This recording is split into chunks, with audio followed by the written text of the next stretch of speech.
Round 7 of the URC gave us some feel good stories in the run up to Christmas. My name's Mark. Let's talk rugby.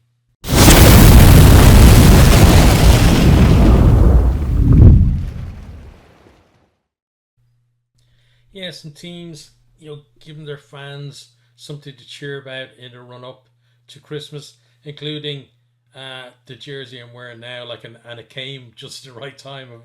Only received this in the last kind of week or so. So I've been after a Dragons jersey for a long time, and finally, like the Dragons themselves don't ship to Ireland, but these guys VX3 who actually make the jersey do. So finally got my hands on one, which means that I now have a full collection of the Welsh teams, and I work my way through the rest of the URC.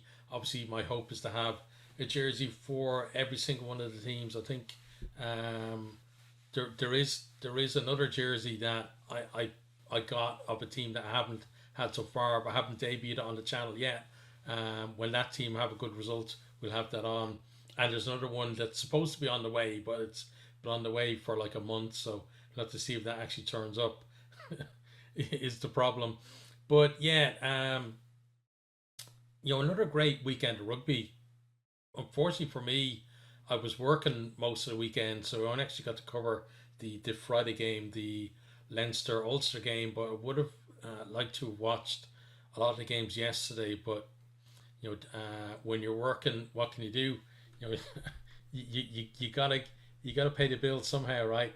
But what we do as usual is we're just going to go down through, touch a little bit on the games, not talk too much about them. Always trying to keep these summary things under 20 minutes if I can, because I know I tend to prattle on. But we'll see how it goes. But we're going to start with the Welsh derby that was on Friday night, and that was Cardiff 17, Scarlets 21. So Cardiff came into the game second in the league, flying high, looking good. Scarlets down there, bottom of the table.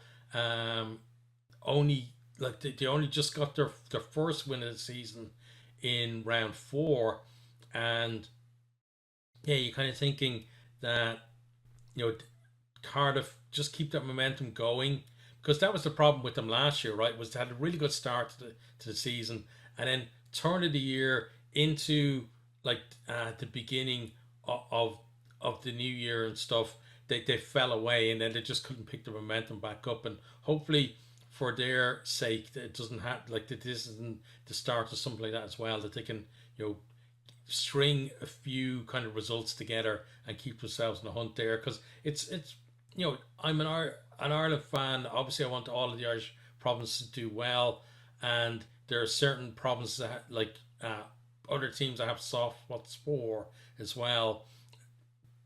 But still, it feels more exciting in the URC, where like if if at least one team from each of the representative countries are actually in there in the mix, it feels like everybody is involved. But in this one, so Scarlets actually start off, they take the lead, and then that was through Eddie James, Mason Grady over for Cardiff, and then there's a Callum Sheedy penalty just before the break that puts Cardiff in the lead. Then in the second half, Gareth Davis gets over for the Scarlets. Josh Adams replies a couple of minutes later for Cardiff, and it's kind of nip and tuck a little bit. And like Scarlets as well, like they've already had 2 yellow cards in the first half, and then Davis gets over then for his second try, which proves to be the winning score, but they still have to survive, a third yellow card for Johnny Williams. So, what I talked about before was, Scarlet's very much, this season missing the dog that I had last year, and there were signs, in the first win of the season that they got in round 6, and then through the, Europe didn't go all that well for them, but still kind of signs there that they're getting a little bit back, And in this game, like, it really did come back. This felt like the Scarlets team that qualified, for the playoffs last year and got themselves into the Champions Cup on the back of that.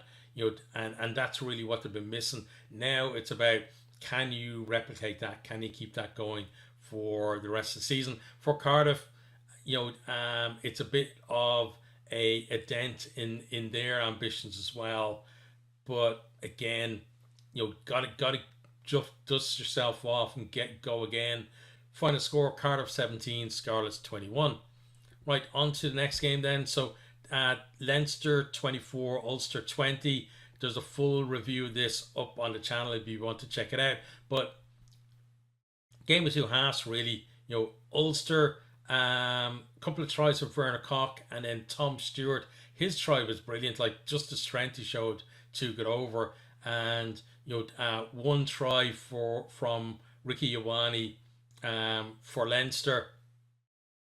Ulster in control at half time, and defense really was doing well for them. Leinster looking very kind of sloppy in attack into the second half then, and we have tries from JJ Kenny, James Lowe, and Dan Sheehan, and just a lone penalty from Nathan Doak for Ulster.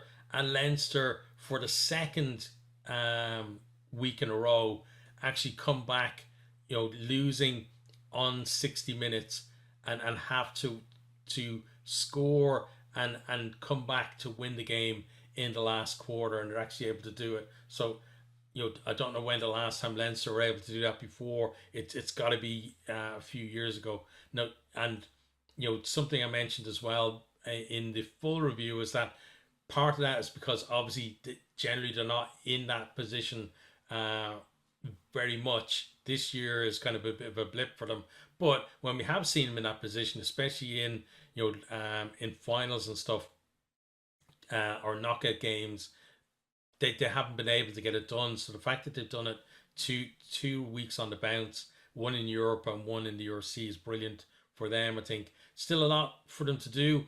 Ulster, even though they lost this, I think this will be a G up for them, because they can see that the gap between themselves and Leinster is not as big as it was last season. But Leinster 24, Ulster 20 was the final score.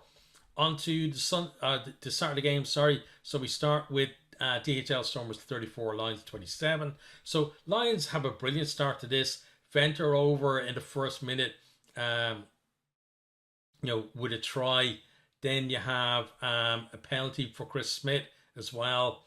Mart over for the Stormers as they kind of keep in touch a little bit. But then right before the break, Venter over for his second try, and Lions in control at half time. But we've seen so many games now this season where teams been able to produce a second half performance and come back over the top, and that's what the Stormers did.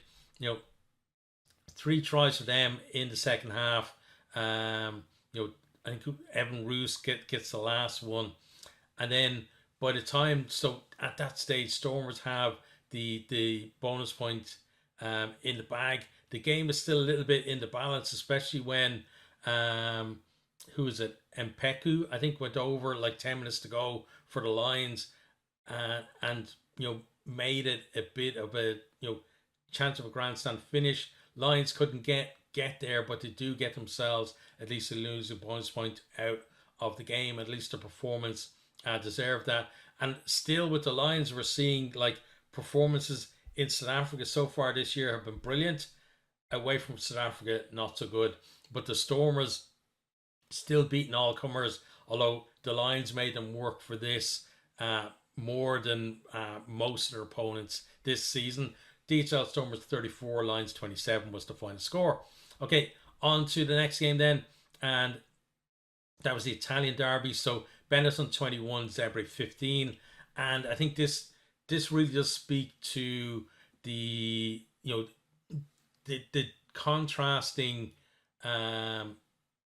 changes in fortune for both of these teams, because Benetton not as competitive as they used to be, Zebre far more competitive than they used to be, but still a at home at least, Benetton with the edge in the head-to-head.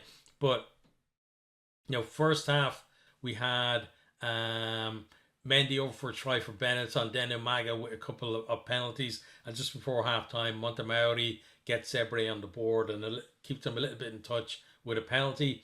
Into the second half then, Ferrari over for Zebre for a try. Looks like they might, be able to stage comeback. But then Gasparini for Benetton and then Jesse for Zebre are the final scores. And then,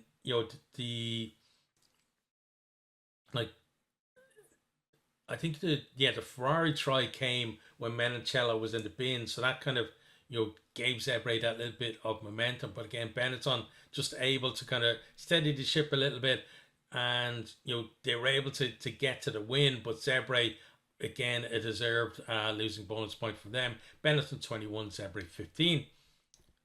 Right, on to the next one then, and this is the Scottish Derby. So Glasgow 24, Edinburgh 12, and Glasgow, great start to this. Matt Ferguson gets over for them, and Hastings converts it.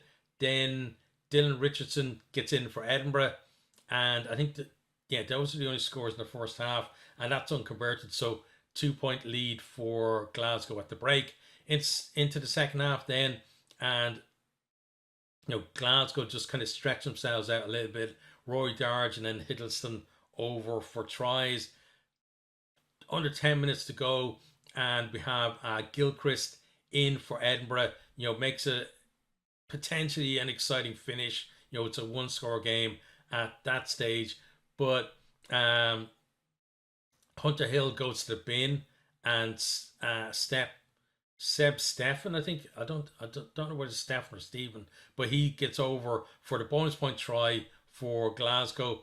And also that score, I think at the stage, I think it was 19-12 at before he scored. So his try also takes the bonus point away, the losing bonus point away from Edinburgh. Glasgow 24, Edinburgh 12 was the final score. And I talked about it beforehand as well, that it always feels like this game now is very similar to the Italian derby, where I kind of would expect Glasgow definitely to win the home game. And I'm thinking when they flip over now and they have the second game where Edinburgh at home, I think Edinburgh might just about edge it, but the margin, I think Glasgow will still, even if Edinburgh win that, Glasgow will still win on aggregate between the two games. Right, on to the next one then. We have another South African derby. Hollywood Bet Sharks 21, Bulls 12. And the Sharks, I said it in the build-up as well, like they take the South African derbies very seriously, and I wish they took the rest of the URC as seriously, and the Champions Cup as well, because I think they would, to see them given it their all really would be fantastic. And in the first half, get over for an early try, but then we have Andre Pollard with 3 penalties for the Bulls. So the Bulls are actually leading at half time, and then Pollard adds another penalty, just before kind of 20 minutes to go. So it's I think at that stage it's 12-7 to the Bulls, but then they can't bring it home. And last 10 minutes, Sia Khaleesi and Edwil van der Merwe over for the Sharks. That's enough to get them to win and deny the Bulls a losing bonus point. And Bulls kind of, since they lost to Glasgow really in that kind of head-to-head, where both of them were kind of up on the cusp of the top 3, Bulls really have kind of lost their way, both in the URC and, didn't have the best of times in Europe. Like, they had one brilliant half against Bordeaux, who then just smoked them in the second half. And then they sent, a second team for their other game as well. So, the Bulls need to find something from somewhere. But Hollywood Bet Sharks 21, Bulls 12 was the final score. On to then the next game. So we have the two non-derby games um, to finish off. So first one is Ospreys 10, Munster 26. So Munster kind of getting back on the horse a little bit with that one. Um, and a good start from Munster. You have 3 tries in the first half. Shane Daly, Lee Barron, and Jack Crowley. Um, all of those were converted. Oh no, sorry, two of those 3 were converted, and then just a sole penalty from Dan Edwards. Um, and that penalty though gave Ospreys a lead, but a couple of minutes later, Max Nagy goes to the bin, and that's where the first try for Munster came when they were playing against 14 into the second half then, and we have Mike Haley completes the bonus point for Munster, gets the 4th try, and you're thinking, okay, well, Munster probably kick on from here and get a decent score, but that's actually the last time they score in the game. Then we have Morgan Morse over for Ospreys, and Jack O'Donoghue goes to the bin, but then Ospreys can't add anything else to their score there. So like Munster not able to stretch away, but kind of like a both teams kind of completely static, as it were, in terms of scoreboard. Ospreys not able to come back at Munster, even though they had a man advantage for those 10 minutes, and Munster not able to kind of pull themselves away either. But Ospreys 10, Munster 26 was the final score. And then we come to the game. The reason why I'm wearing this jersey and not I don't can you can think you can see the Connacht jersey there, and not the Connacht jersey that's there in the background. So Connacht actually started the game well in this, and that they actually score first, and they're leading 7-0, and then as Connacht generally do, they kind of lose the plot. But Dragons played really well. You know, responded brilliantly to that. I felt, they get over for 4 tries before half time. So we have Ollie Burrows first, which the conversion then brings them level. Then Shea Hope gets over about 10 minutes later. Then we have Jared Rosser gets in, kind of in the 10 minutes or so before half time. And then Connacht, really kind of, Dragons really kind of pushing their, they have the ball for, I think it was 4 minutes for, with the clock in the red, and get themselves, well, they don't get over for a try. They actually force a penalty try. But it's the same thing, right? Their pressure led to the score. Just means you don't have to kick the conversion.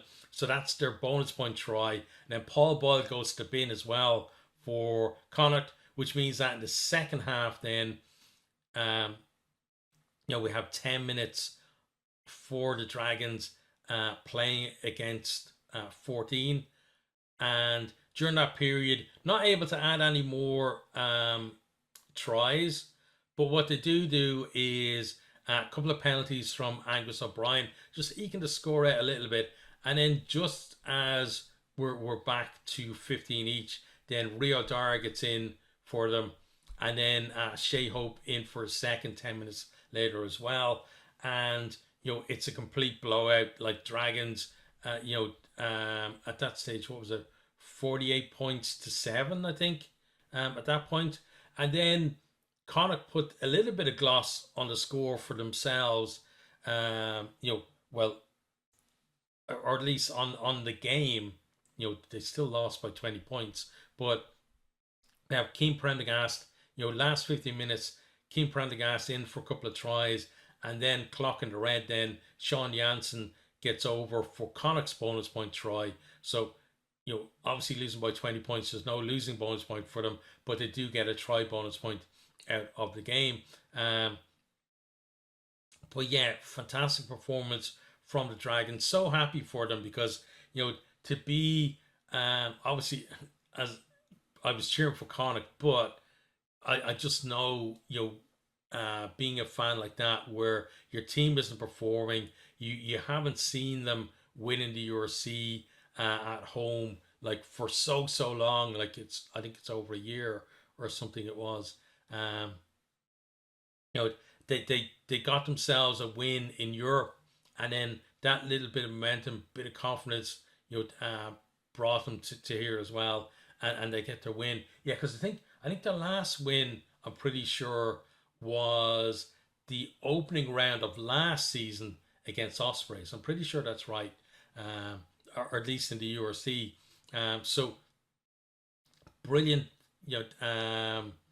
result for them, I think, and hopefully it's a confidence builder. It's not just kind of a one-off. It's not just Connacht's Christmas gift to Welsh rugby, because Connacht can do things like that.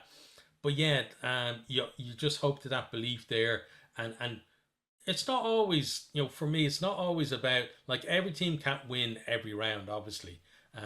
There's always going to, like, other than draws, there's always going to be 8 winners and 8 losers every time we have a round of the URC. But I think it's more about having that at least belief before the game that a win is a possibility, and being competitive in the game, and maybe because of that, you end up with maybe a try bonus point or a losing bonus point, or both, and not necessarily win the game, but at least you're either you know getting match points, or at least showing some progress in some area of your play, that it's not just always doom and gloom, because nobody wants to see a team down the bottom of the league, losing week in, week out, week in, week out.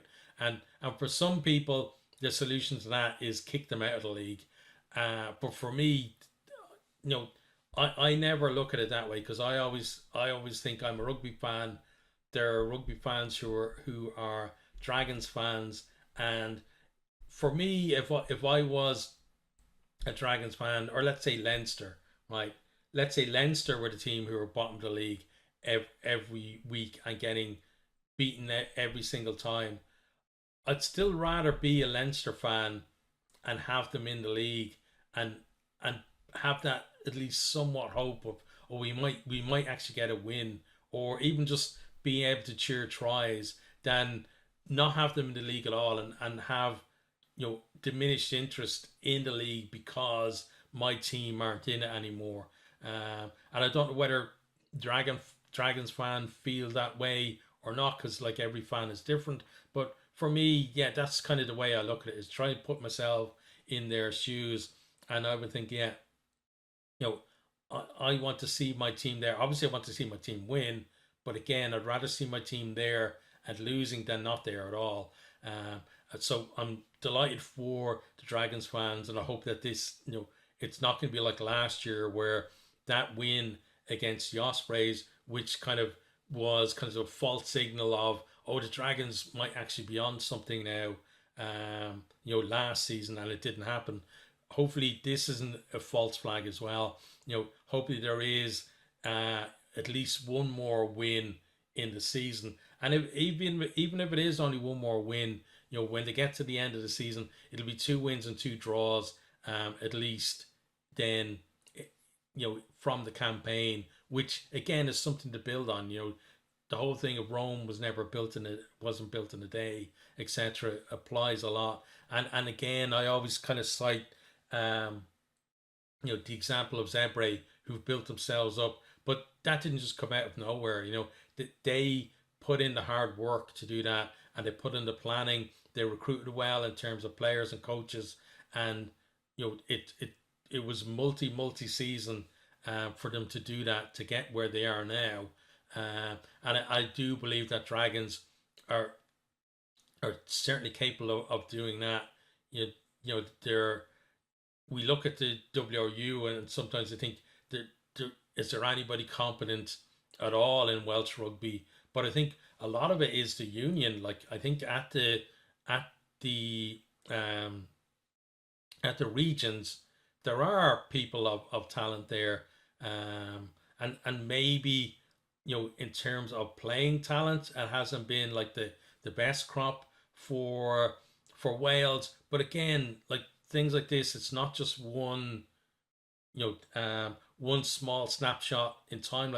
Like 4 or 5 seasons in the grand scheme of things is not a lot of time, in the life of a rugby club or a nation or wherever, and that's what I'm talking about, is long term maybe things can improve for the Dragons. But the final score, Dragons 48, Connacht 28. I'm realizing now I maybe going over my time limit that I set myself. Let me check here. Oh yeah, I'm going way over it. So we're gonna look at the table quickly, and then I'll let you get back to whatever you were doing before you clicked on this. But first in the league, we've got the Stormers there, doing really well, 7 from 7, leading the way, looking great. And you're thinking, like, are they going to be the first team to to win the URC in the URC format, as it were? Because obviously there's different formats of this league, but to maybe lift the trophy twice, because that's what they're looking on at the moment. Just brilliant. Then you got Munster there. They got their win, and they're just keeping in touch there now, on 29 points. So they're only 3 points back from the Stormers, and they're in position, if the Stormers do slip up, to potentially take advantage of that. Then Cardiff have slipped down to third after that loss against the Scarlets, but they're still in touching distance. 5 wins from their 7 rounds so far, 26 points.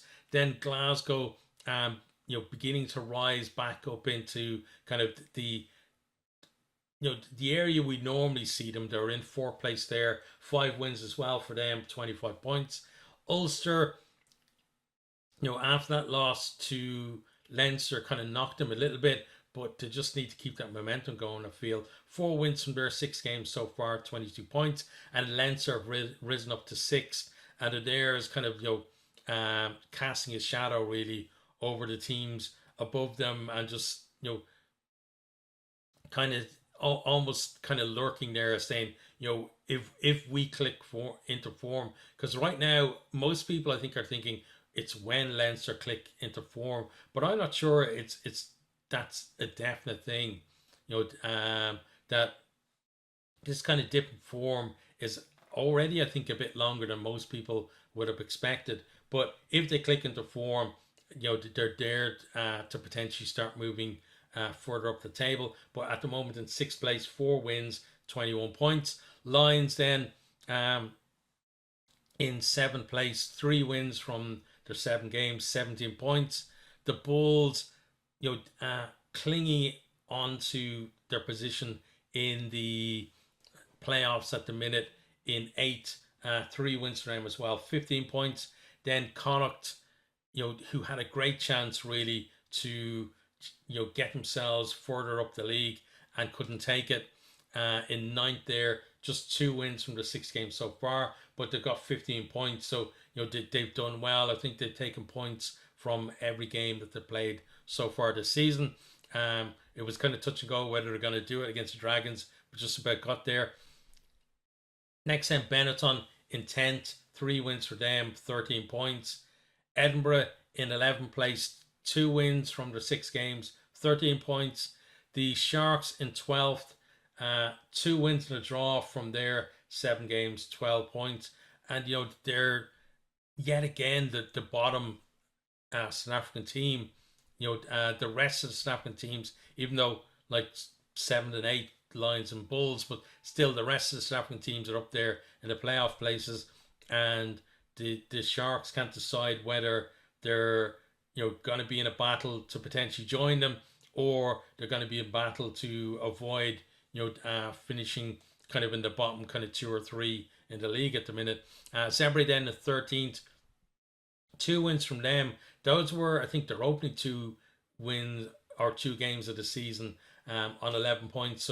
So for them, they got that losing bonus point against Benetton, but you do feel, they kind of need to get themselves another win in this block as well, just to get a little bit more momentum back. Then the team of the week for me, the Dragons, first win of the season. They have the 2 draws already, and so for that they got 10 points, got themselves up to 14th. So that's brilliant to see. And then Scarlets climbed off the bottom of the table, 15th now, second win of the season, and I think it's 2 wins on the bounce in the URC at least, up to 8 points. And Ospreys, the team that slipped down, that defeat at home to Munster, still only 1 win so far this season. They have that draw as well against the Dragons, and they're on 8 points as well, but points difference going in the way of the Scarlets, who are just above them. So that's our league table. Looking at it, you would think that for the Welsh teams, being 14th, 15th, 16th, it wouldn't be a happy week. But again, Dragons won, Scarlets won, and you got Cardiff right up there in 3rd place. So compared to where Welsh rugby has been over the last year, it certainly feels like it's a good thing that's happened this week. But they need a lot more good things to happen over the next little while. But hopefully it does, because again, never like to see rugby fans being down for too long. You always want, or at least I do, for every team and every kind of group, whether it's nation or the provinces or regions or wherever, clubs, to be competitive. And I think in the URC we're seeing every single year now it's getting more and more competitive, and for me, I just love it. But one thing before I forget as well, is that I just want to wish everyone, whether you celebrate Christmas or not, I hope you have a great week. If you do celebrate Christmas, hope you have in Ireland we say Happy Christmas rather than Merry Christmas. So I hope you have a really happy Christmas, and whether that's whatever that is for you, spending time with family or friends, or just getting a nice new rugby jersey or something like that. But whatever it is, I just hope you enjoy it and have a great time there. And again, just always say a big thank you to everyone who tunes into the videos. If you leave comments or not, I love interacting with people down in the comments. I've got to get on that a little bit more though, because kind of with work, been a bit busy and neglected kind of responding at least to comments when I should be. So I'm going to try and be better at that. But yeah, I'm always kind of blown away that people actually take the time, and time is very precious, to actually listen to me prattle on. And that's why I was trying to keep this video kind of under the 20-minute mark, and unfortunately failed. But hopefully those of you who watched this far didn't mind too much. And again, have that happy Christmas, and I'll talk to you guys after I guess next weekend.